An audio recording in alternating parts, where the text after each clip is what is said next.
Di tengah simpang siur informasi dan stigma, pendidikan seksualitas yang komprehensif sangat diperlukan. Hal ini tidak hanya menjawab rasa ingin tahu remaja, tetapi juga memberikan mereka landasan untuk mengambil keputusan yang tepat dan bertanggung jawab. Selain itu, dampak perilaku negatif seperti penggunaan nafsa harus diwaspadai karena meningkatkan resiko penyebaran penyakit menular seksual. Selain itu, penyediaan informasi yang valid dan akurat tentang kesehatan reproduksi juga harus menjadi perhatian dalam kurikulum pendidikan formal. Dengan cara ini, remaja akan lebih siap menghadapi tantangan yang dapat merugikan mereka di masa depan. Setiap remaja berhak mendapatkan pendidikan yang tepat tentang kesehatan reproduksi agar mereka mampu memahami dampak dari tindakan mereka. Salah satu langkah yang dapat diambil adalah dengan mengintegrasikan materi kesehatan reproduksi dalam kurikulum sekolah.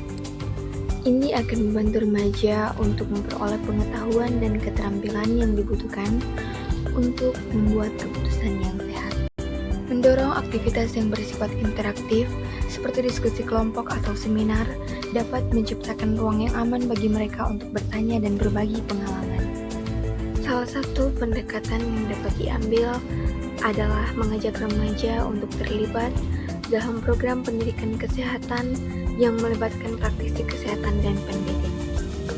Triad KRR juga menunjukkan pentingnya menciptakan ruang dialog antara remaja dan orang dewasa. Dengan saling memahami, orang tua dan guru dapat berfungsi sebagai pemandu yang membekali remaja dengan pengetahuan yang valid. Triad KRR mencakup 3 ancaman utama terhadap kesehatan reproduksi remaja, yaitu seksualitas, HIV dan AIDS, serta nafsa. Yang pertama ada seksualitas.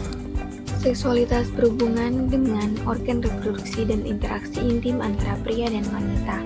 Perilaku seksual mencakup semua tindakan yang muncul dari dorongan seksual, mulai dari rasa ketertarikan hingga kencan, bercumbu, dan berhubungan seksual. B. Faktor-faktor yang mempengaruhi perilaku seksual remaja. Yang pertama ada faktor perkembangan dari keluarga tempat anak tumbuh. Yang kedua ada faktor eksternal seperti kondisi sekolah. Yang ketiga ada faktor sosial budaya dan perkembangan teknologi. Yang kedua, HIV atau AIDS. HIV menyerang sistem kekebalan tubuh, berpotensi menimbulkan AIDS. Virus ini menyerang sel darah putih, khususnya limfosit dengan CD4 sebagai penanda. Selanjutnya, pengertian AIDS. AIDS merupakan kumpulan gejala menurunnya kekebalan tubuh yang disebabkan oleh HIV. Selanjutnya, cara penularan HIV. Yang pertama, ada hubungan seksual sebagai jalur utama penularan HIV.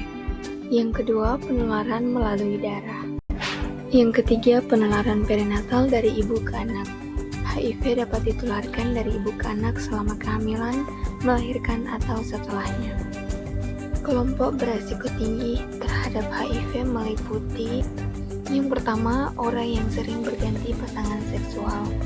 Selanjutnya, pekerja seks, orang yang melakukan hubungan seksual tidak wajar, dan pengguna narkoba suntik secara bertukar. Yang ketiga ada nafsa. Nafsa adalah singkatan dari narkotika, psikotropika, dan zat adiktif lainnya. Ini merujuk pada senyawa yang berpotensi menimbulkan kecanduan. Menurut ahli, nafsa termasuk senyawa medis yang digunakan untuk anestesi atau obat penyakit, namun kini penyalahgunaannya meluas. B. Jenis-jenis nafsa. Yang pertama ada heroin. Yang kedua ada kokain dengan sifat halusinogenik. Yang ketiga putau sebagai golongan heroin. Yang keempat ganja yang mengandung delta 9 tetrahidrokannabinol. Yang kelima sabu-sabu dengan kristal metamfetamin. Yang keenam ada ekstasi yang sering disalahgunakan untuk hiburan. Selanjutnya ada diazepam, dipam, dan megadon yang memberi efek halusinogenik. Selanjutnya, ada alkohol yang berpotensi menyebabkan depresi sistem saraf. C. Pengaruh nafsa.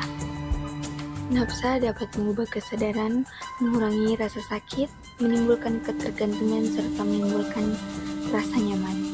Penggunaan nafsa berisiko meningkatkan perilaku seksual bebas dan meningkatkan kemungkinan terjadinya HIV atau AIDS. D. Dampak penyalahgunaan nafsa. Berikut adalah dampak penyalahgunaan nafsa menurut Brabanteri tahun 2018. 1. Dampak fisik. Masalah yang akan terjadi adalah masalah pada sistem saraf, kulit, dan paru-paru. Selanjutnya, untuk dampak psikologis, ada kecemasan dan ketergantungan. Dan yang terakhir, dampak sosial dan ekonomi, yaitu merugikan masyarakat dalam hal ekonomi, sosial, kesehatan, dan hukum.